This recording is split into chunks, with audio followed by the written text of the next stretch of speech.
Question number 1 of this trigonometry chapter. तुमने नव्या इसमें तुम्हारा पेपर जस्ट मैंने देखा था, पेपर चेक नहीं हुए हैं, but why you said A B C D, आपका क्या इस क्वेश्चन में तुमने ऐसा जो किया है, होमवर्क किया है? वेरी गुड, होमवर्क किया है थोड़ा सा। हाँ, टेस्ट मिलने के बाद करना है, मतलब नहीं किया। वेरी गुड, होमवर्क किया है बाद में जो मैंने पार्ट पार रिमार्क्स किया था? नहीं, एक बार भी नहीं किया। अच्छा, मैंने बताया नहीं। वेरी गुड, जो लेट आए वो मेरी गलती थी, है ना?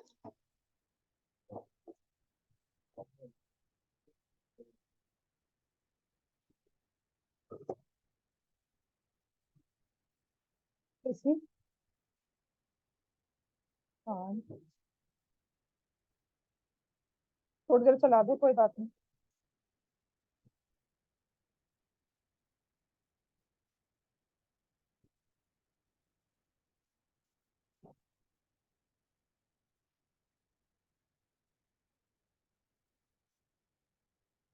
चलो, क्वेश्चन नंबर 1, टेस्ट ट्रिग्नोमेट्री का नहीं, चेक नहीं हुए हैं, आपको बाद में मिलेंगे, ठीक है? कोई बात नहीं, मैं कर दूंगी, पर अभी नहीं फिलहाल, समथिंग अर्जेंट केम अप।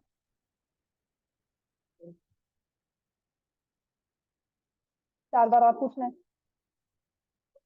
पता क्या होता है, मैं पिछली वाली क्लास में भी लेक्चर दे चुकी हूँ इस बात पे, और मैं इन बच्चों को भी बता चुकी हूँ।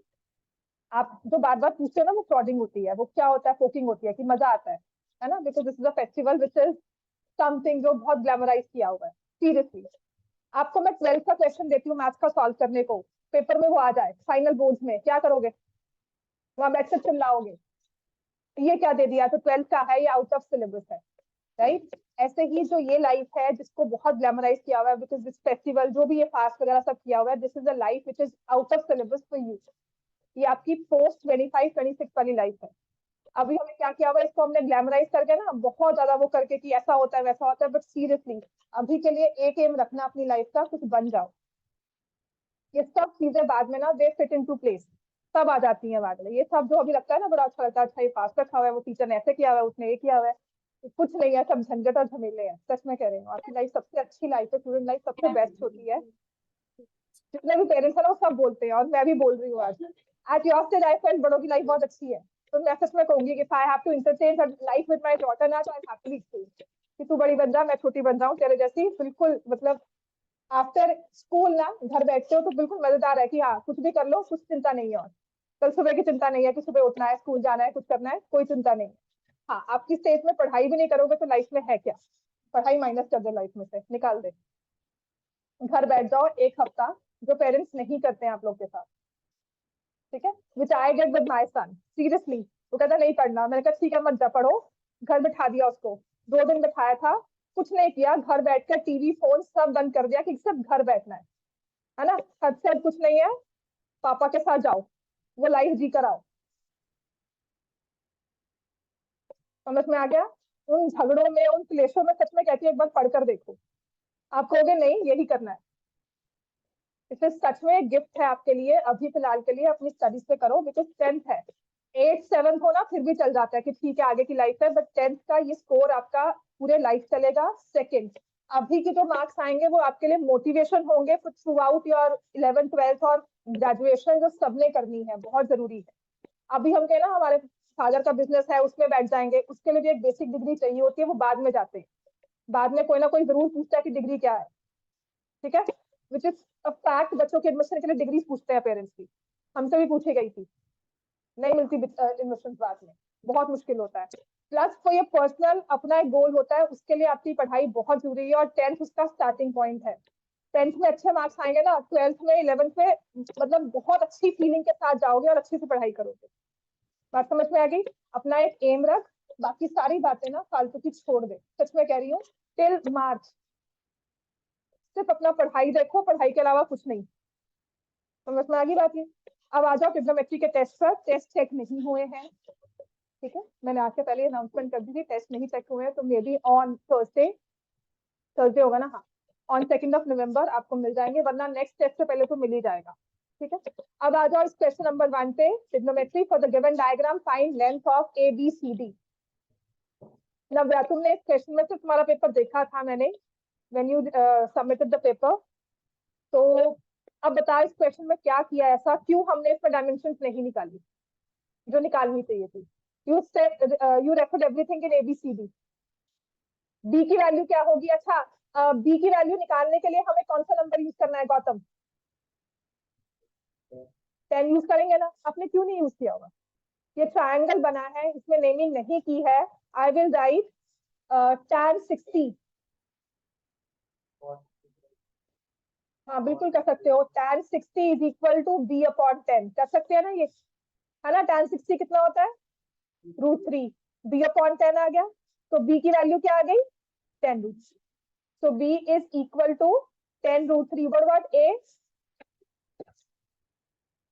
ए को भी यूज करोगे, cos 60 यूज कर लो, sin 60 यूज कर लो, whichever you want to use। sin 60 tan आपको हाइपोटेन्यूज निकालना है ना, या फिर पाइथागोरस यूज कर लो।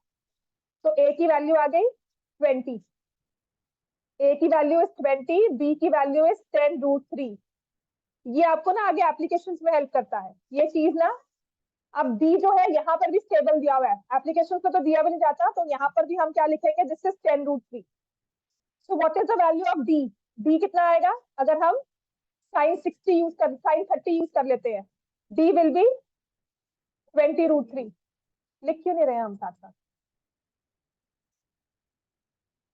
अब तो पहली बार नहीं कर रहे हैं ना ट्रिग्नोमेट्री, अब तो हमें साथ साथ खुद सॉल्व करना चाहिए। d विल बी 20√3, मैंने sin 30 यूज किया, और d कितना आ जाएगा? d is 20√3। What about c? c upon b या b अपॉन c?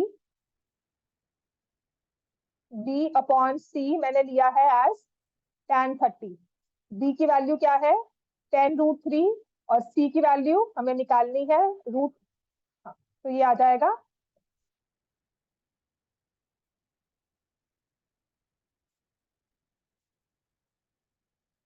तो a की वैल्यू आपने 20 निकाली थी, b की 10√3, c की 30 और d की 20। ये ओरल क्वेश्चन था, अगर ऐसा कुछ आएगा तो 1 मार्क में होगा या केस स्टडी में होगा, या ऐसा एक डायग्राम दिया हुआ था ब्रिजेस वाला। ये पहले क्वेश्चन था, बाद में इसको केस स्टडी में बनाया था कि ऐसे ब्रिज बनाया हुआ है, उसके ऊपर पैटर्न है, यहाँ से देखते हैं वहां से देखते हैं, पूरी केस स्टडी है। समझ में आ गई बात? ये क्लियर इतना? हाँ जी। क्वेश्चन नंबर 2 में तुमने मुझसे क्या पूछा था बताओ? कि मैम ए और बी हमें क्या दिया जाएगा? सही है क्वेश्चन या आउट ऑफ सिलेबस तो नहीं है, कहा था ना। हाँ जी, किससे क्वेश्चन नंबर 2 हुआ था? 90 था। सीकेंट ए प्लस बी की वैल्यू क्या होगी? अगर एक ट्राइंगल राइट एंगल दिया हुआ है और बताया हुआ है कि सी पे राइट एंगल है ना। ट्राइंगल में कितने एंगल्स होते हैं? 3, है ना। तीनों का सम क्या है? 180। बिल्कुल ठीक बात है। उसमें से अगर एक एंगल सी जो है वो 90 डिग्री है, तो बाकी दो क्या होंगे? The sum will be 90। तो इसमें वही पूछा हुआ है कि a प्लस बी की वैल्यू क्या है। तो आपको पता है दिस इज सीकेंट 90। सीकेंट 90 किसके इक्वल होता है? 1/0 लिखना था आपने, ठीक है। नॉट डिफाइंड भी लिख सकते हो, बट राइट 1/0 बेस्ट होगा। नहीं, a प्लस बी की वैल्यू नहीं पूछी है, सीकेंट 90 की वैल्यू पूछी है। This is secant a plus B. अब तुम लिखो इसको। ये भी 1 मार्क क्वेश्चन होता है। ये काफी बार आपको 9th में भी आया हुआ है कि in a right angle triangle if one angle, याद है क्वेश्चन था, if a is equal to b plus c, what can you say about that triangle in a triangle? ये 9th का क्वेश्चन था। अब 10th में क्या आता है? If in a triangle if a angle a is equal to sum of other two angles, find the value of sin a। तो अपने आप से खुद से फिगर आउट करना है। लिखो इस क्वेश्चन को साथ में। ये है 1 मार्क का, और बात वही है कि मैम 1 मार्क में तो है, पर ऐसे ही 1-1 करते ही आपके 10 मार्क्स बन जाते हैं। So in a triangle ABC, if angle A is equal to B plus C, find the value of sin A। तो ऐसा कब होता है कि एक एंगल का सम बाकी दो एंगल्स के इक्वल हो? 90 डिग्री ट्रायंगल में। तो A की वैल्यू क्या हो गई? 90। आपको sin 90 की वैल्यू निकालनी है, which will be equal to 1। बात समझ में आ गई? तो ये इसी वाला क्वेश्चन है, क्वेश्चन नंबर 2 का ही अदर फॉर्म है। बात क्लियर हो गया हमें? अब थर्ड वाले पे आ जाओ। ये भी 1 मार्क में ही आएगा।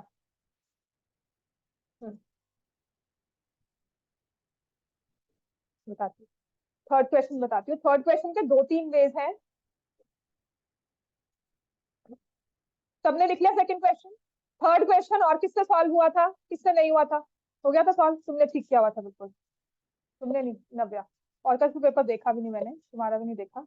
नव्या ने ठीक किया हुआ था, क्योंकि हुआ क्या था, आई थिंक नव्या गेव, उसके बाद 2-3 बच्चे बैठे हुए थे, है ना, जब तुम चली गई थी, तो फिर वो पेपर देखा गया। अब इसके ना 2 वेज होते हैं। आपसे tan की वैल्यू पूछी गई है। एक चीज तो समझ में आती है, स्क्वेयरिंग बोथ साइड्स, राइट। एक चीज समझ में आती है, स्क्वेयरिंग बोथ साइड्स। पर एक चीज देखा करो, जब आप स्क्वेयरिंग बोथ साइड्स करते हो, तो जब आप इसको स्क्वायर करोगे तो 2 sin a cos a आएगा। वो टर्म हम छोड़ देते हैं।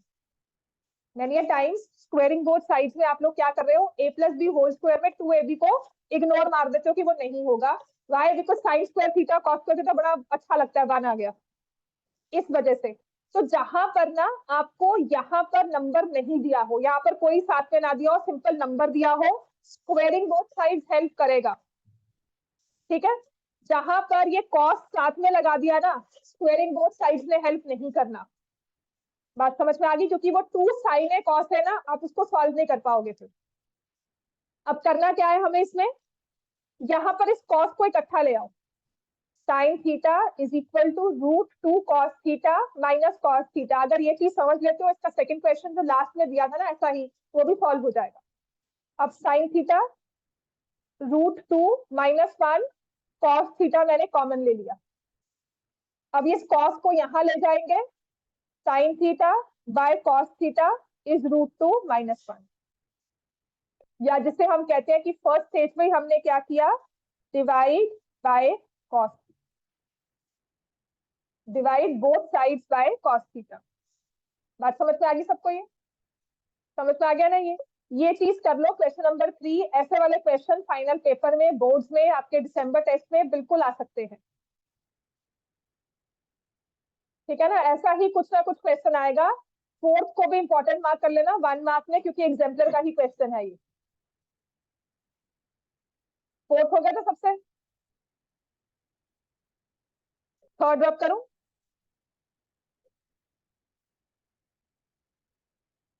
फोर्थ क्वेश्चन में दिया हुआ है sine theta is equal to a upon B, और इससे ना कॉस थीटा की वैल्यू निकालनी है। अब आपको कॉस थीटा होता है, साइन और कॉस की साथ में होती है आइडेंटिटी, उससे यूज कर सकते हो। But sometimes they ask you secant theta, sometimes they ask you tan theta. सबसे इजी क्या होता है, राइट एंगल ट्रायंगल लो, एक एक्यूट एंगल को थीटा मान लो। साइन थीटा की रेशियो क्या होती है, कौन सी साइड लेते हैं, ऑपोजिट बाय हाइपोटेन्यूज। तो ऑपोजिट क्या हो गया, ए, और हाइपोटेन्यूज क्या हो गया, बी। तो पाइथागोरस लगा के you can find the remaining side. जो तीसरी साइड रहेगी उसको निकाल सकते हो। क्या होता है, हाइपोटेन्यूज का square minus the square, under root, है ना। तो B square minus A square. अब कुछ भी दिया हो, cos tan secant cosecant सब निकाल सकते हो, कंफ्यूज भी नहीं हो गए। यही नंबर 3/4 4/5 ऐसा कुछ दिया हो, इजी हो जाता है। अब वो 3/4 ना देकर आपको a/b दे दिया, रूल वही रहेगा। मैं आइडेंटिटी एडवाइस नहीं करती हूँ, मैं हमेशा ये चीज एडवाइस करती हूँ। वरना इसका रूटीन वे जो होता है ना, कि आपने साइन से कॉस निकाला, कॉस से सीकेंट निकाला, फिर सीकेंट से टैन निकाला। बात समझ में आई? I don't advise that way. मैं कहती हूँ उसको ऐसे सॉल्व कर लो, ट्रायंगल ले लो, बहुत इजीली सॉल्व हो जाता है। B square minus A square का रूट डिवाइडेड बाय, हाँ B, sorry, divided by, clear हो गया इतना? Third done, fourth done. Fifth वाला क्वेश्चन, अगर ये आएगा ना, इसको लिखने वे में आएगा, प्रूफ करने के वे में अगर बहुत अच्छा हुआ तो तब आएगा कि what is the value of X square Q square minus Y square T square. Fifth question किसी को ना आता हो, सॉल्व नहीं हुआ, नहीं हुआ था, इसमें करना क्या है, x is equal to P secant theta, y is equal to Q tan theta. Secant और टैन ही क्यों दिए हुए हैं, पहले तो आइडेंटिटी याद करो, दोनों को मिलाकर क्या है, कौन सी है, secant square minus tan square. अच्छा, सीकेंट माइनस टैन है कि टैन माइनस सीकेंट है, पक्का सबको याद है ना, secant square theta minus tan square theta is equal to 1। और उसने देखो स्क्वायरिंग किया हुआ है, यहाँ पर अगर हमें प्रूव करना है तो x को स्क्वायर किया हुआ है, y को स्क्वायर किया हुआ है। क्या मैं इन दोनों को स्क्वायर कर सकती हूँ? इसको कर सकती हूँ स्क्वायरिंग बोथ साइड। x की वैल्यू दी हुई है, इसके इक्वल है, तो x स्क्वायर किसके इक्वल होगा? p square सीकेंड square theta. y square किसके इक्वल होगा? q square tan square theta. अब यहाँ पे वैल्यू पुट कर दो, p square सीकेंड square theta x square की जगह, और मल्टीप्लाई हो रहा है q स्क्वायर से, और साथ में हम लिख रहे हैं q square tan square theta multiply हो रहा है p स्क्वायर से, फिर इन दोनों को माइनस किया, ये नंबर्स है p स्क्वायर q स्क्वायर, तो इसको लिख दिया p square q square सीकेंड square theta, और यहाँ पर भी आ गया p square q square tan square theta. p square q square minus सीकेंड square theta minus tan square theta, तो वैल्यू क्या आ गई? समझ में आ गया यार? आपके ऐसे काफी क्वेश्चंस ना मैंने आपको आपके एप्लीकेशन वाले हैंडआउट में दिए हुए हैं, असाइनमेंट में दिए हुए हैं, वहां पर ये क्वेश्चन सिर्फ प्रैक्टिस करने वाले हैं। एक दो बार ऐसे सारे क्वेश्चंस कर लो, उसके बाद ओरली सॉल्व करोगे कि इसका आंसर तो p स्क्वायर q स्क्वायर आएगा। अगर ये नहीं समझ में आया मतलब इसको एक बार भी सॉल्व नहीं किया, या एक बार उस टाइम किया उसके बाद भूल गए कि बाद में कर लेंगे फिर से, तो उस हैंडआउट को निकालो, ऐसे पूरे इकट्ठे करके ना, सारे इकट्ठे जो भी क्वेश्चंस पेपर में आ सकते थे मैंने इकट्ठे करके लिखे हैं, उन सबको वन बाय वन सॉल्व कर लो। After 5 question you will realise pattern क्या है। समझ में आ गया? कॉस है तो साथ में साइन दिया जाएगा, बीच में प्लस का साइन होगा। सीकेंट है, टैन दिया जाएगा, बीच में माइनस का साइन होगा, राइट? कुछ सीकेंट है तो कॉट दिया जाएगा, बीच में माइनस का साइन होगा। क्लियर हो गया? द ओनली डिफरेंस इज यहाँ पर p सीकेंट दिया है ना, it could be p tan square theta, तब आपका आंसर माइनस में आएगा। आइडेंटिटी को प्रॉपरली लगाना है हमने। तो बात क्लियर होगी? इतनी सबको समझ में आ गई है? अब आते हैं question number 6। Question 5 done everyone? ठीक है, अब क्वेश्चन नंबर 6 में आते हैं। ऑनलाइन में दर्पण और जसलीन समझ में आ रहा है? Yes ma'am. Yes ma'am. और जसलीन आपने कहा था आपके स्क्रीनिंग है फिर से? Yes ma'am. और स्क्रीनिंग में कौन से चैप्टर्स दिए हुए हैं? मैम एपी आएगा, पॉलिनोमियल्स और एप्लीकेशंस ऑफ ट्रिग्नोमेट्री, मतलब जो सारे चैप्टर्स पिछली बार नहीं आए थे वो सारे इस बार आएंगे। बस ये सब अब रिवाइज होंगे, और इसके अलावा भी आपका बाकी सिलेबस भी कवर हो रहा है, तुम रेगुलरली आना शुरू करो। मैम दूसरी स्क्रीनिंग्स भी एक्चुअली हिस्ट्री वगैरह एसएसटी में पूरी आ रही है, बेटा एंड ये रहेगा, साइंस। पता मुझे बताया उसने। Yes ma'am. तो फिर आ जाओ, मेरे पास 7 बजे आ जाओ, या किस दिन मैं आपको 3 o'clock बुला लूंगी। 3rd को है ना, तो कल तो नहीं ना, आज आ जाते। 2nd को आ जाओ मेरे पास। क्यों? 2nd को तो आना ही होगा, क्लास तो है 2nd को। हाँ हाँ आ जाओ। ठीक है, ये आपके पास आ गया √2 + √3। व्हाट अबाउट कोसेकेंट 60 कितना होता है?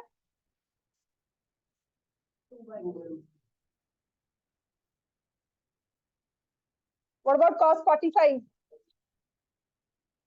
वैल्यूज किसने सही ना पुट की हो? कोई ऐसा बच्चा यहाँ पर जिसने कहा कि वैल्यू समझ नहीं आई, क्या डालें, या वैल्यू कुछ गलत डाली है इसके हिसाब से? ठीक है, तो अब इसके बाद ना ये क्वेश्चन आपकी 9th क्लास का है, जब आप करते थे रैशनलाइजेशन, फिर एलसीएम लेते थे, वो सब चीज है। तो ये 2 और 2 कैंसिल हो गया। जब आपने एलसीएम लिया तो क्या आएगा? √3 और √2 का √6। यहाँ क्या बन गया? √2 माइनस √3। अब बताओ क्या आंसर होगा इसका? √6 कैंसिल, क्या होगा आंसर?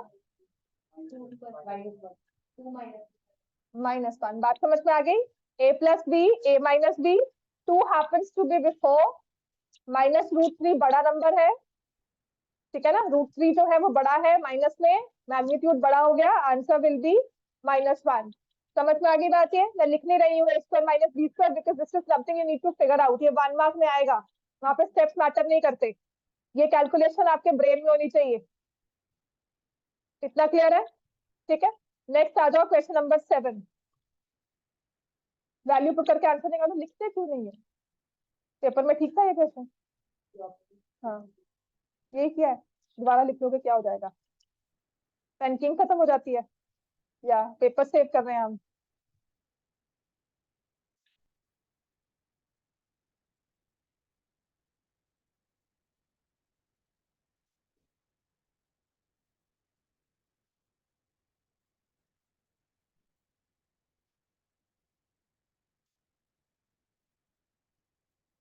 आंसर मैं आपको बता देती हूँ, उसको सॉल्व करो और मुझे आंसर बताओ क्या।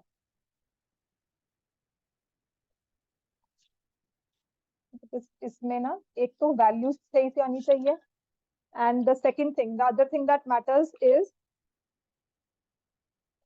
करो सॉल्व। ठीक है, जो मैंने आंसर निकाला वो आपके साथ मैच करता है या नहीं करता? हाँ, इसका 7th का।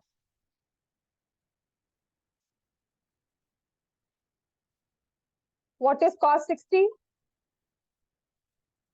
cos 60 is 1/2। उसका पावर 4 ले रहे हो। cos 60 इज 1/2, उसकी पावर 4 ली। sin 30 कितना होता है? अगेन 1/2, उसकी पावर हमने ली 4। tan स्क्वायर 60, tan कितना होता है? tan 60 इज √3, तो ये √3 का square. cot 45, secant square 30, secant 30 is 2, और 2 का स्क्वायर हमने लिया।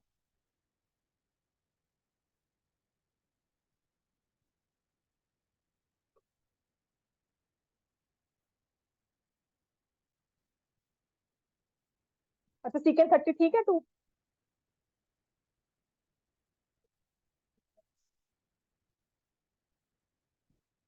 मैंने कहा था ना, वैल्यूज कहीं भी गड़बड़ हो जाती है, जरा सा ध्यान ना दो, सावधानी हटी और पूरा क्वेश्चन दुर्घटना घटी। ट्रिग्नोमेट्री। हाँ,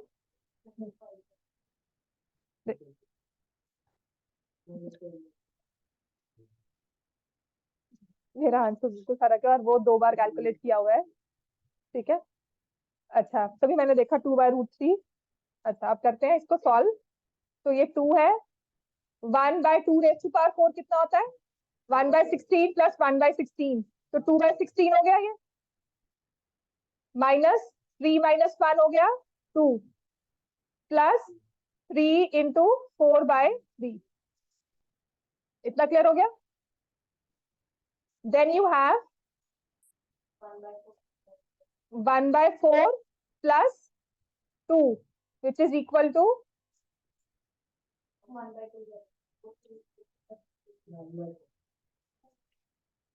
अब सब ठीक है, कैलकुलेशन को खुद से समझ, मेरी कैलकुलेशन ठीक मत कर। मैंने 4 बार ठीक करके, ये 2 बार मैंने चेक किया आंसर।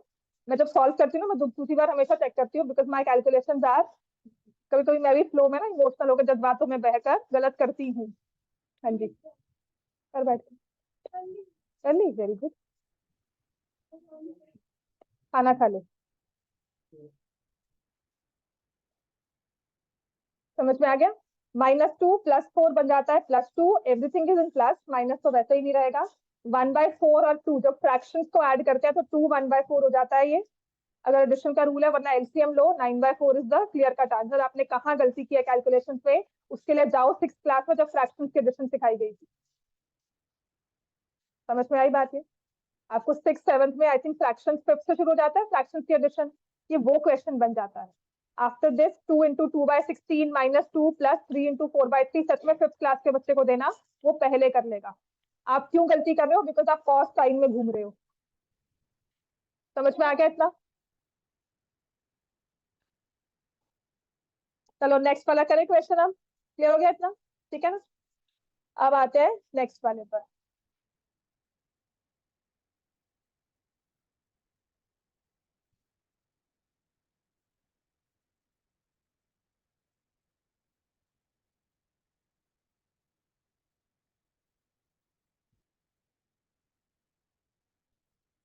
ठीक है, 7 sin² theta plus 3 cos square theta is equal to 4.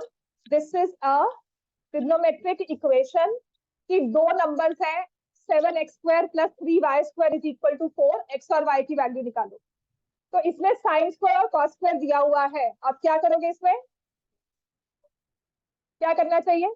अगर साइन स्क्वायर दिखता है, कॉस स्क्वायर दिखता है ट्रिग्नोमेट्री में और वो भी इकट्ठे, तो आपका फर्स्ट थॉट क्या होता है? ईश्वी, कायशा, क्या होगा? सानवी, कौन सी आइडेंटिटी यूज करोगे? कौन सा बेटा बोलो? Sine square theta plus cos square theta is equal to 1. तो या तो साइन स्क्वायर को या कॉस स्क्वायर को चेंज करो दूसरे में. ठीक है, तो मैंने साइन स्क्वायर की वैल्यू निकाली which is 1 minus cos square theta and put it here. 7 into 1 minus cos square theta plus 3 cos square theta is equal to 4.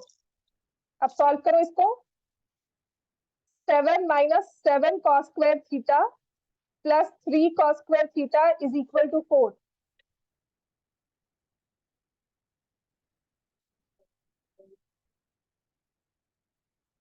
Seven भी तो है.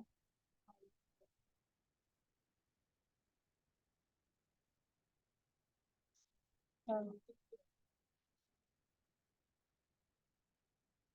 तभी तो कह रही ना ओरली मत कर सकते.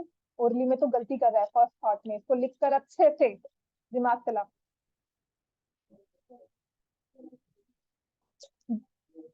बिल्कुल बिल्कुल बिल्कुल कर सकते हो.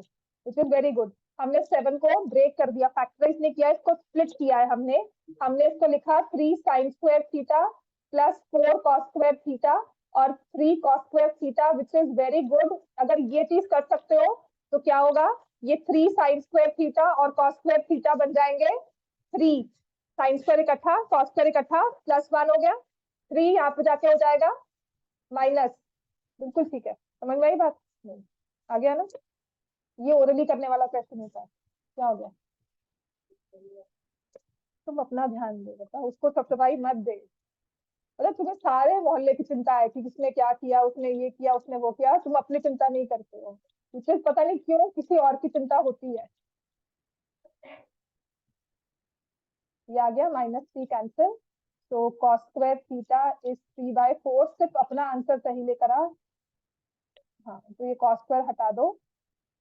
मुझे बार बार मैं कह रही हूँ मार्क्स लेकर आ पेपर में. जितना दिमाग तुम शो करते हो ना, सच में कह रही हूँ, पहला आंसर देने में इसमें सिर्फ मार्क्स शो करो. कुछ बोलने की जरूरत नहीं पड़ेगी. ठीक है ना? 75 अब लेकर आ, तुझे बोलना नहीं पड़ेगा फिर. क्या होता है ना, I think intelligence is silent, wisdom is silent. वो होता है. जो पढ़ने वाला बच्चा होता है ना, उसको बोलना नहीं पड़ता कि मैं पढ़ने वाला हूँ. नहीं, √3/2 आ गया. कॉस √3/2 कब होता है? 30. मैंने कहा 60. आप समझ में आई बेटा? चलो नेक्स्ट अब आएगा.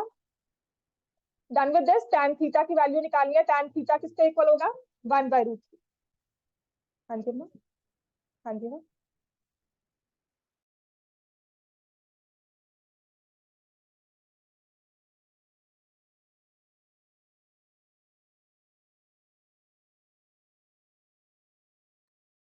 इतना क्लियर हो गया ये? ठीक है, अब आ जाओ. नेक्स्ट क्वेश्चन है अपने पास 9th क्वेश्चन. अच्छा 8 हो गया सबसे, है ना? tan 30 की वैल्यू. अब इसका डायरेक्ट वे भी क्या था अगर थीटा नहीं निकालना? चला दो, फैन बंद कर दो.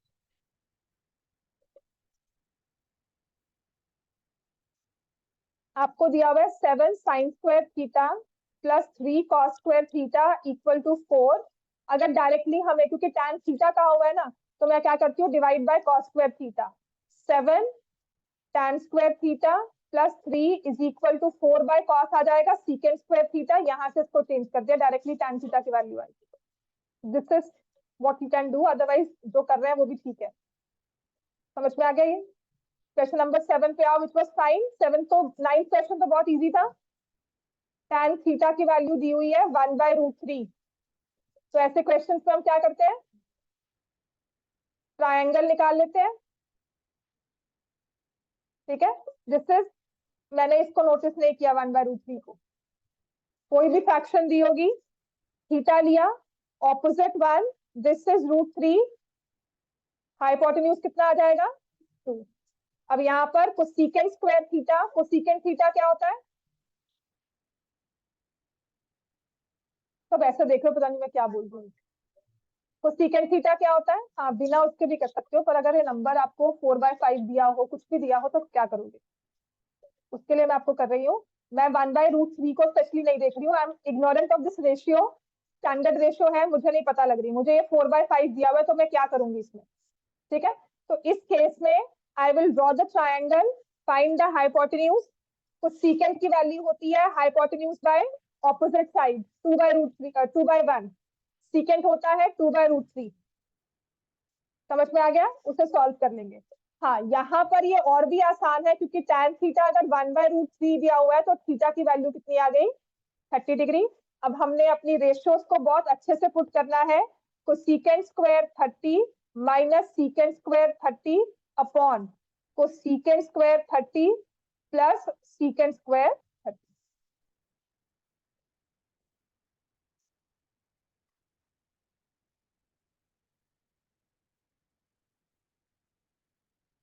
क्लियर हो गया इतना? क्या आंसर आता है इसका? 1/2 आता है। 1/2 आएगा इसका आंसर, सॉल्व कर लेना, 1/2 है। क्वेश्चन नंबर 10 इजी है सॉल्व करना। यहाँ पे तो वैल्यूज पुट करनी है। tan थीटा जो है 45 ठीक बनाया था, हाँ ठीक है बिल्कुल। tan 3x जो है, अगर इसको सॉल्व करोगे ना तो 1 आएगा यहाँ पर। ठीक है, तो tan 3x is tan 45, x की वैल्यू आ जाएगी 15 डिग्री। क्वेश्चन नंबर 10 तो खुद कर लोगे, यहाँ पे सिर्फ वैल्यूज पुट करनी है, जो नंबर आएगा उसको tan की रेशियो देनी है, थीटा की वैल्यू जो यहाँ पे 3x है वो निकालना है, जो 3x है वो 45 के इक्वल आएगा, x की वैल्यू आ जाएगी 15।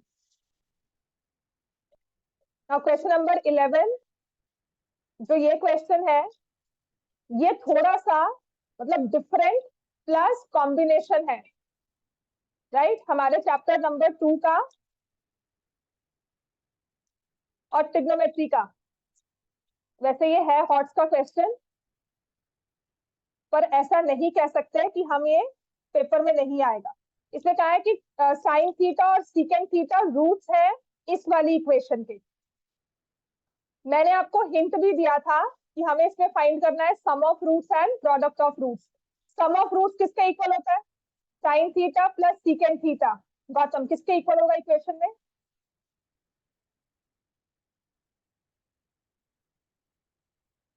माइनस बी बाय होता है ना, ठीक है ना, तो माइनस के बाय रूट। समझ में आ गया? अच्छा, अब ये पता है प्रोडक्ट ऑफ रूट किसके इक्वल होता है?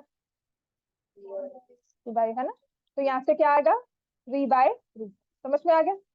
अब ये साइन और सीकेंट दिया हुआ है, सीकेंट को क्या लिख सकते हो? 1/cos, और यहाँ पर क्या आ जाएगा? √3। ये कैंसिल हो गया, ये √3 आ गया। So what is tan theta equal to √3? ये बोर्ड में आए ना आए, दिसंबर टेस्ट में ना किसी एक स्कूल के पेपर में, सच में कह रही हूँ, जरूर आए।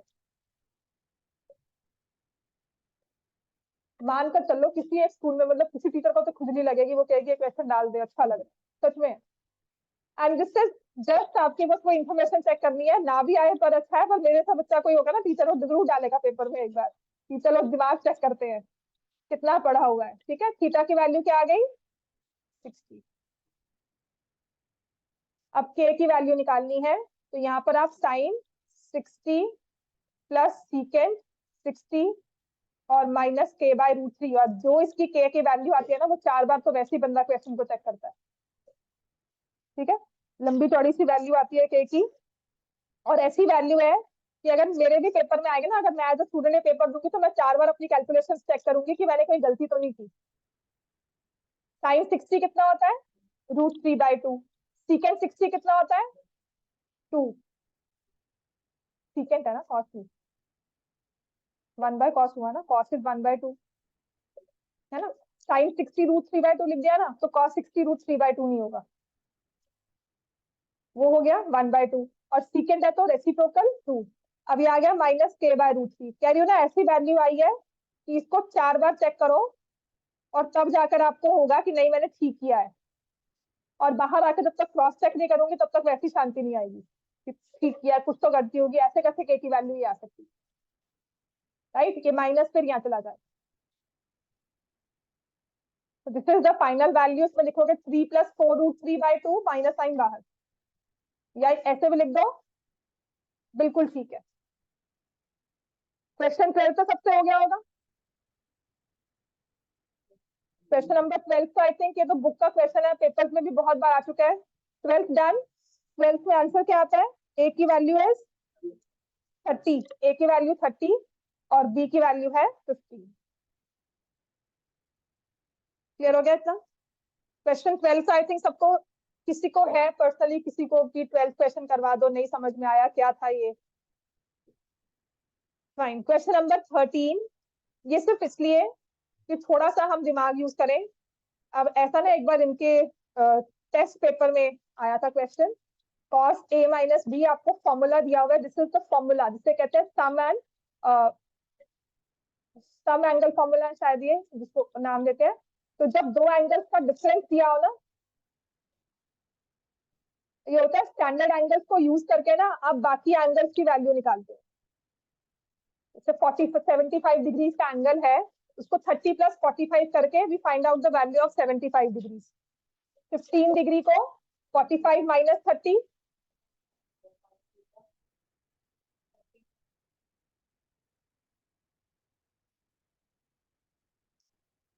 बेटा तुम्हें फॉर्मूला दिया हुआ है, तुम्हें cos 15 निकालना है, तो मतलब a - b should be 15 degree. समझ में आ गई बात ये? अब कौन से दो एंगल्स हैं आपके पास, स्टैंडर्ड एंगल्स जिनकी वैल्यू आपके पास है, वो ये वाले हैं। तो कौन से दो एंगल्स हैं जिनका डिफरेंस 15 है?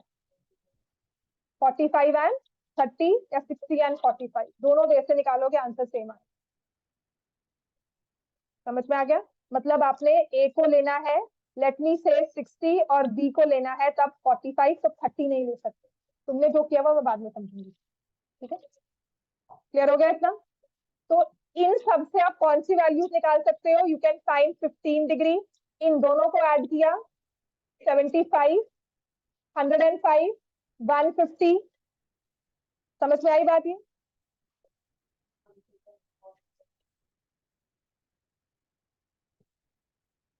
हाँ।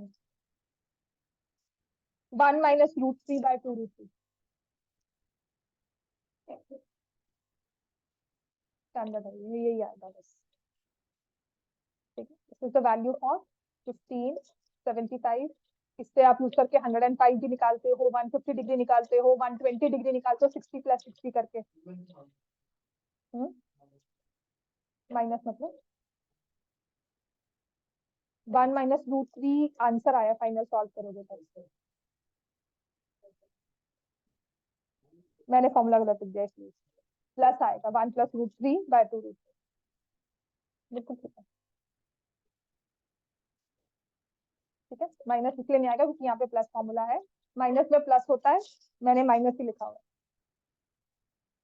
चलो ये है कॉस। अब करोगे आप इसको, ए को वैल्यू दिया 60, तो it will be cos 60, cos 45, sin 60, sin 45। cos 60 कितना होता है? 1/2।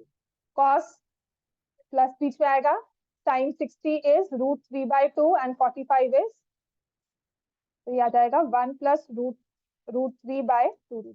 बिल्कुल प्लस आएगा, ठीक है, क्योंकि फॉर्मूला ही प्लस का है और 90 से अब आपको रेशियो जाएगा। क्लियर हो गया इतना सबको?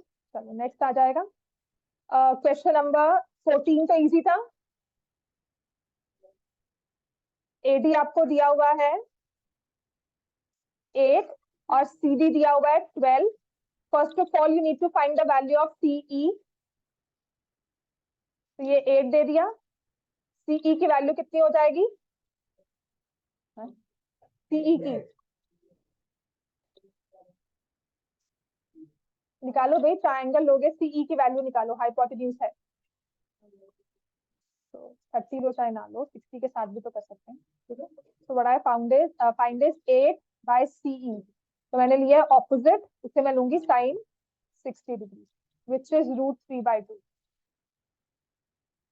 CE will be 16/√3. अब इसको रैशनलाइज करो ना करो वो बात की बात होती है, ठीक है. रैशनलाइज करना इंपॉर्टेंट नहीं था, लेकिन इस चीज को यूज करना इंपॉर्टेंट है. वो क्या होता है कि आपको 60 एंगल यहाँ दिया है, तो इसके opposite side, hypotenuse, adjacent side, उस चीज को विजुलाइज करना जरूरी होता है. समझ में आ गया इतना. आपका बीई आ जाता है 8/√3, ठीक है. और एई जो निकालोगे that will be 12 minus 8/√3. Seriously ये पेपर में सॉल्व करना, मैं सिर्फ आपकी यहाँ पे अंडरस्टैंडिंग देख रही थी कि आपने ठीक से लिखा है कि नहीं लिखा. तो हाँ, कैलकुलेशंस मैटर करती हैं.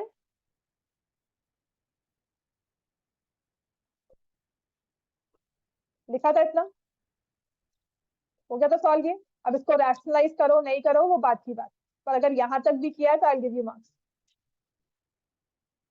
क्लियर हो गया इतना, क्योंकि ये एप्लीकेशन का क्वेश्चन हो जाता है, इसके बाद इसको रैशनलाइज करना फिर सॉल्व करना. बात क्लियर हो गया. Question number 15.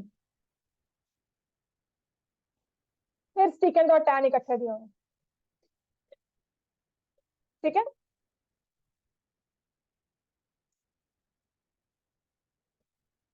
क्वेश्चन 14 हो गया ना सबसे. Question number 15. सीकेंट और टैन फिर से इकट्ठे दिए हुए हैं. 6x is equal to secant theta, 6/x is equal to tan theta.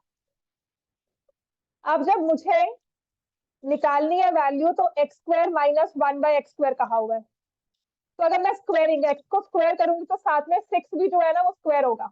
तो यहाँ पे स्क्वायरिंग बोथ साइड्स की 36x² किसके इक्वल हो गया, सीकेंट स्क्वायर थीटा. और 36/x² किसके इक्वल हो गया, टैन स्क्वायर थीटा.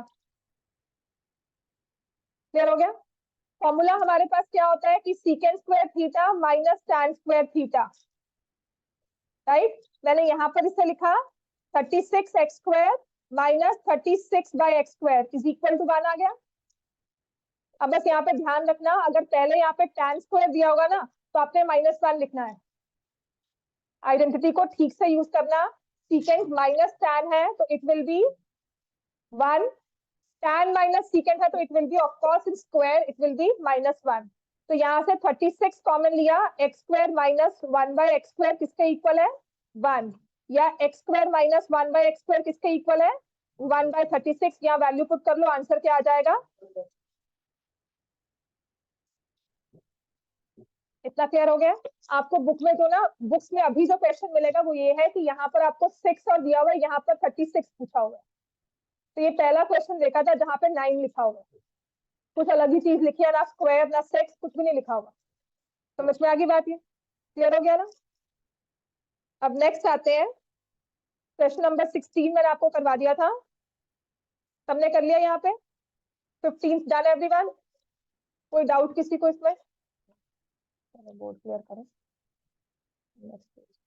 अब ऑन 2 नवंबर ये वाला काम, जो ये वाला टेस्ट है, इसको सॉल्व करके लाना है सब, ठीक है.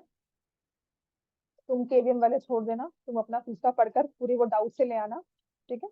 आपको मैं अलग से क्वेश्चन दे दूंगी जो आपको करके लाने हैं. बाकी टेस्ट कोई स्किप नहीं करना, और ये नहीं मतलब है कि अब नहीं करना है, उसके बाद मैं करवाऊंगी आपके एग्जाम्स के बाद, ठीक है. और ये टेस्ट करना है अच्छे से. क्वेश्चन नंबर 17 ये हो गया था. 5 cos A is equal to 12 sin A आ जाएगा, ठीक है. या फिर मैं लिख दूंगी tan A is equal to 5/12. Triangle बनाया, या एक्यूट एंगल में A लिख दिया. ये 5 हो गया, ये 12 और ये 13. एक वे तो ये चलता है. समझ में आ गई बात है. तो साइन A की वैल्यू क्या होगी, 5/12. कॉस A कितना होगा, 5/13. और कॉस A कितना होगा, 12/13. और नीचे 2 cos A कितना हो जाएगा, 2 इंटू 12/13 माइनस साइन A 5/13. इसका बहुत सिंपल सा आंसर था. ये 13 दोनों ही डिनोमिनेटर सेम है, तो थ्रू आउट ये कैंसिल हो जाता है क्योंकि दोनों सेम है. एलसीएम लोगे 5 + 12/13, 24 - 5/13. लग रहा है शायद तुमने इसमें भी कैलकुलेशंस में गलती की थी। तुमने पता नहीं यहाँ मल्टीप्लाई नहीं किया। पता है इसमें जब tan लेते हो ना तो वो 13 यहाँ पर ले लिया, कुछ किया था देख लेना। यहाँ पे तुमने ऊपर एलसीएम ले लिया, नीचे लिया, समथिंग यू डन, किसने किया है, तुम्हारा हो शायद किसी और का हो। ठीक है, समझ में आ गया ये। ऐसा भी ये क्वेश्चन हाई चांसेस है पेपर में आ सकता है। और अगर ये 3 मार्क्स में आएगा ना, प्लीज इसको टैन मत बनाना, इसको ट्रायंगल लेके सॉल्व करना। 3 मार्क्स में स्टेप्स की वजह से मार्क्स नहीं मिलते, पूरा का पूरा क्वेश्चन कट रहा था स्पेशली केवीएम में। समझ में आ गई बात। ये हुआ था, ये क्वेश्चन ऐसा ही पेपर में आया था आज से 2-3 साल पहले, प्री कोविड की बात है।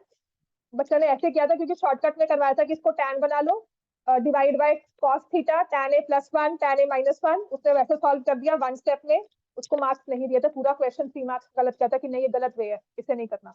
अब वो बोर्ड में मिलेंगे नहीं मिलेंगे मुझे नहीं पता, पर ट्रायंगल बना के कर लो, एक तो ईजी हो जाता है, गलती कम होती है, प्लस नंबर ठीक से यूज कर लेते हो। समझ में आ गया इतना। चलो अब नेक्स्ट है, find the value of theta 2 sine square theta minus cos square theta equals to 2। अब क्वेश्चन 18 के बाद ना क्वेश्चन नंबर 20 आप खुद करोगे। 2 sine square theta minus cos square theta equal to 2, कैसे करेंगे इसको। देखो साइन स्क्वायर कॉस स्क्वायर है ना, जब आपको थीटा की वैल्यू निकालने को कहा जाता है इसका मतलब ये क्या हमें दिया हुआ है, इक्वेशन। इक्वेशन तब सॉल्व होती है जब हमें एक सिंगल वेरिएबल थ्रू आउट दिया जाए, है ना दी। तो यहाँ पे साइन स्क्वायर को हम क्या लिखेंगे, 1 माइनस कॉस स्क्वायर थीटा, और ये minus cos square theta equal to 2। 2 minus cos square theta minus cos square theta equal to 2। 2 minus 3 cos square theta equal to 2। यही आता है, ये 2 और 2 कैंसिल हो गया, कॉस स्क्वायर थीटा किसके इक्वल आ गया, 0। कॉस 0 कब होता है, 90, तो थीटा की वैल्यू क्या आ गई, this is the solution of this equation. कि जब थीटा 90 होगा तो 2 sine square theta minus cos square theta आपको 2 वैल्यू देगा। क्लियर होगी बात ये। क्वेश्चन नंबर 20 करो, जैसे मैंने पहला वाला क्वेश्चन करवाया था ना प्रीवियस पेज पे, बिल्कुल सेम ये वैसे ही करना है। तो इसमें आपको राइट हैंड साइड में √2 कॉस थीटा दिया हुआ है, तो स्क्वेयरिंग बोथ साइड्स काम नहीं करेगा। क्यों नहीं करेगा, बाकी सभी क्वेश्चंस ना squaring both sides, mostly squaring both side से हो जाते हैं, सिर्फ एक ये वाला क्वेश्चन है जो स्क्वेयरिंग बोथ साइड से नहीं होता। क्यों नहीं होता है, क्योंकि जब आपने कॉस स्क्वायर थीटा और साइन स्क्वायर थीटा, हम बड़ी खुशी से ना इसको ऐसे लिख देते हैं, ये गलत है। समझ में आया, जब आपने स्क्वेयरिंग बोथ साइड्स की तो एक ये टर्म उभर कर और आएगी, उससे क्या होगा कि साइन स्क्वायर को आप हैंडल कर सकते हो, कॉस स्क्वायर में चेंज कर सकते हो। साइन स्क्वायर कॉस स्क्वायर वाली टर्म को इकट्ठा कर लिया, वो आप हैंडल कर सकते हो, पर जब ये 2 साइन कॉस इकट्ठा आ गया तो आपस में इंटरचेंजिंग नहीं होगी, एक सिंगल इक्वेशन नहीं बनेगी, एक सिंगल वेरिएबल में इक्वेशन नहीं बनेगी, एक्स वाई की टर्म इकट्ठी होकर आ गई। बात क्लियर है। तो ऐसे क्वेश्चन में हमें करना क्या होता है, आपके पास है, कौन बताएगा क्या करेंगे इसमें, cos theta plus sine theta is equal to √2 cos theta. तो क्या करना चाहिए हमें, bring the terms of cos theta together. ये आपको ऐसे दिया हुआ है, x plus y is equal to √2x। हम क्या करते हैं, x को इकट्ठा कर लो। बात समझ में आई, ठीक है। तो इसमें हम लिखेंगे sine theta is equal to √2 cos theta minus cos theta. Sine theta लिया, cos theta common, √2 minus 1, tan theta is equal to, अब यहां तक आ गया ना क्लियर, हमें प्रूव करना है cos minus sine is √2 sine theta. Clear हो गया। तो इसके लिए हम क्या करते हैं, आप जो आपके पास ये √2 माइनस 1 आया है ना, इसको क्या करना चाहिए, रैशनलाइज। ये एक लौता क्वेश्चन है जिसको इस वे से ही करना है, तो इसको रट्टा मार लो। तो sine theta is equal to cos theta, numerator में क्या आएगा, 2 का √2 का स्क्वायर माइनस 1 का स्क्वायर, 1 आ गया, और ये हो जाएगा √2 + 1। अब इसको कर लो क्रॉस मल्टीप्लाई,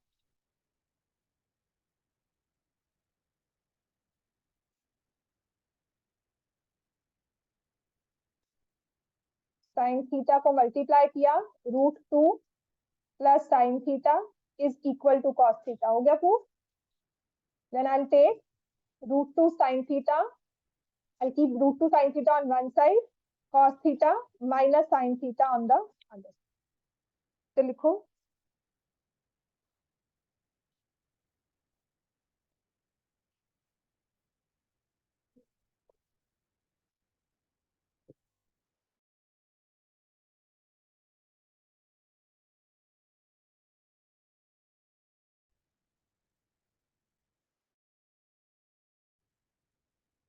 चलो एक क्वेश्चन लिखो।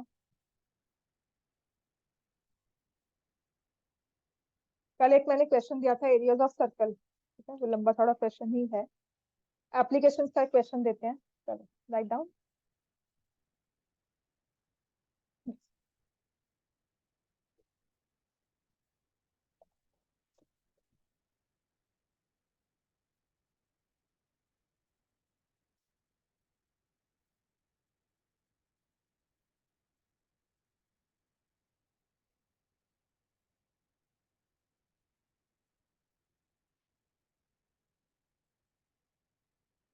An aeroplane is flying at a constant height, and aeroplane is flying at a constant height.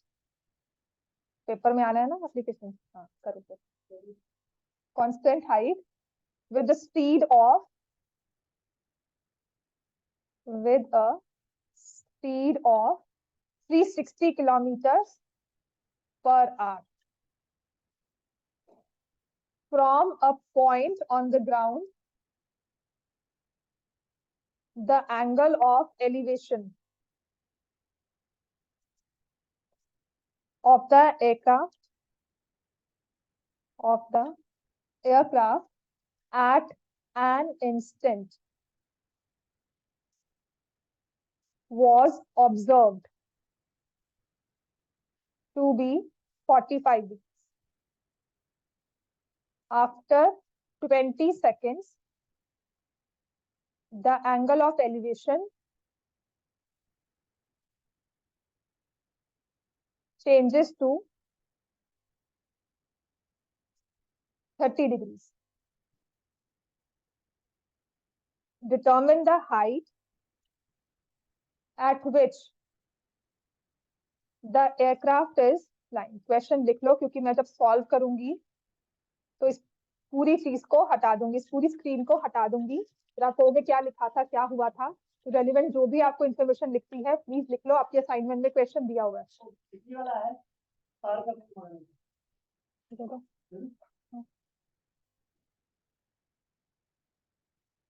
An aircraft is flying at a constant height with a speed of 360 kilometers per hour from a point on the ground. Angle of elevation of the aircraft at an instant was observed to be 45 degrees.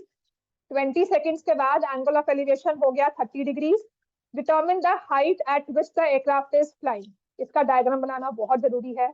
सबसे पहली चीज तो इसका diagram है, उसके बाद है ढंग से इस चीज को समझो कि स्पीड दी हुई है, 20 सेकंड दिए हुए हैं, बंद करते हैं, सिर पे कर रहा है माइग्रेन शुरू से हो रहा है। इसके बाद अब करना है हमें 20 सेकंड्स को हम कैसे यूज करेंगे। पहली चीज है डायग्राम। अपार्ट फ्रॉम एवरीथिंग जो भी दिया हुआ है, अगर एक एयरक्राफ्ट फ्लाई कर रहा है कांस्टेंट हाइट पर, तो आप उसे कैसे शो करोगे। आप कहाँ पर खड़े हो, ग्राउंड लेवल, ठीक है, लेवल 0 पर, और एयरक्राफ्ट किसी हाइट पर है। तो इमेजिन योरसेल्फ ऑब्जर्विंग सम एयरक्राफ्ट, वो बिल्कुल आपके सर के ऊपर। कांस्टेंट हाइट मतलब बिल्कुल वर्टिकल हाइट आप देखते हो, आप उसको स्लांट में नहीं देख रहे हो। ऐसा नहीं है कि आप यहाँ खड़े हो और एयरक्राफ्ट यहाँ से स्पॉट किया, ठीक है, ये कांस्टेंट हाइट है, मतलब ये थ्रू आउट सेम रहेगी। अब जब आपने एयरक्राफ्ट को ऑब्जर्व किया, तब एंगल ऑफ एलिवेशन क्या था, 45 डिग्री। सो ग्राउंड लेवल से एंगल ऑफ एलिवेशन क्या हो गया, 45 डिग्री। तो जो ये हाइट हमने यूज की है ना, ये सेम आएगी जितना ये लेवल है, और एयरक्राफ्ट ऐसे ही उड़ता जा रहा है आगे, कांस्टेंट हाइट है, वो असेंड नहीं कर रहा। क्लियर होगी बात ये? सो आफ्टर 20 सेकेंड्स हाइट उसकी अब भी यही रहनी है। After 20 seconds angle of elevation क्या हो गया है अब, 30 डिग्रीज, राइट। सो ये जो एंगल ऑफ एलिवेशन है, now it has become 30 degrees. 30 degrees है तो एरोप्लेन यहां जा रहा है। अगर ये एंगल ऑफ एलिवेशन 60 डिग्री हो जाता तो इसका मतलब एरोप्लेन टुवर्ड्स यू आ रहा है, डायरेक्शन ऑफ मूवमेंट क्लियर हो जाएगी। एंगल बढ़ गया तो वो यहाँ पर बन जाएगा। So now it's like this, ठीक है। तो हाइट सेम रही, वर्टिकल हाइट इज सेम।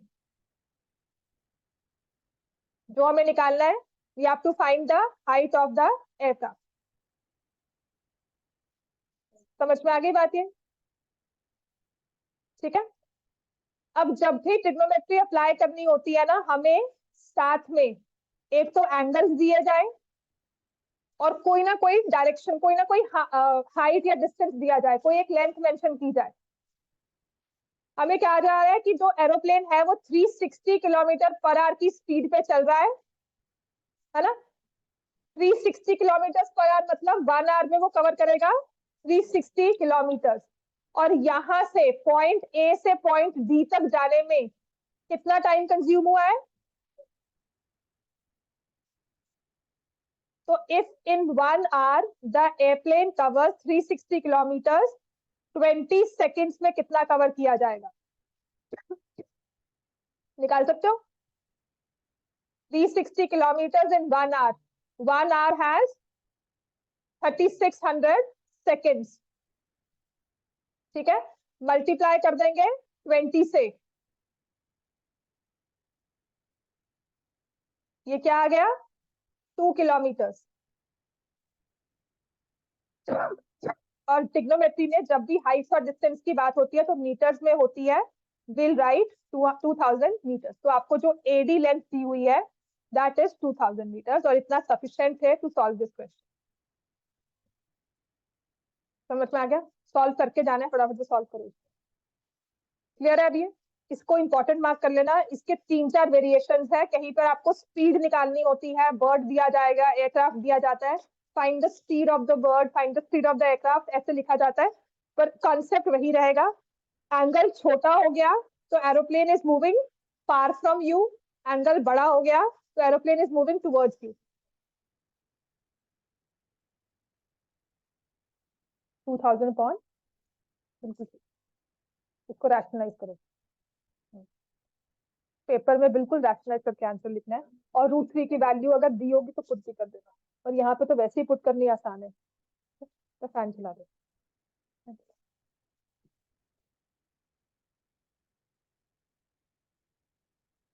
तो एक तो 45 डिग्री आपको एंगल दिया हुआ है ना। तो मैंने ट्राइंगल पहले कौन सा लेना है, triangle A B C. Angle के हिसाब से देखना, ट्राइंगल क्लियर हो जाएगा। तो एबीसी में h upon x is tan 45 degree, h is equal to x ही आ जाएगा। फिर दूसरा ट्राइंगल हम कौन सा लेंगे, D E C. h upon x plus 2000 will be equal to tan 30। ठीक है, तो h अपॉन एक्स को रिप्लेस करें कि h को रिप्लेस करें? x को रिप्लेस करेंगे, x को रिप्लेस कर रही हूँ, x की जगह h लिख रही हूँ क्योंकि मुझे हाइट निकालनी है। क्लियर हो गया? मुझे डिस्टेंस नहीं निकालना, राइट। तो ये आ जाएगा √3h is equal to h plus 2000। √3h minus h is 2000, h will be equal to 2000 upon √3 minus 1। इसे रैशनलाइज करो, और अगर √3 की वैल्यू दी होगी, हाँ 2.73 किलोमीटर, ठीक है। मीटर्स में लिख लो क्योंकि हाइट होती है ना तो मीटर्स में लिखी जाती है, वो दिखाना पड़ेगा आपको। ठीक है, तो यूजुअली एच लेते हैं, एक्स लेते हैं, वो एक सब्जेक्टिव सा आई थिंक व्यू पॉइंट हो जाता है। तो आई राइट 1.73 प्लस 1 तो 2730 मीटर। इट्स बेटर मीटर्स में लिख लो, किलोमीटर्स में हाइट नहीं होती। ठीक हो गया, मुझे अटेंडेंस देंगे फिर जाना।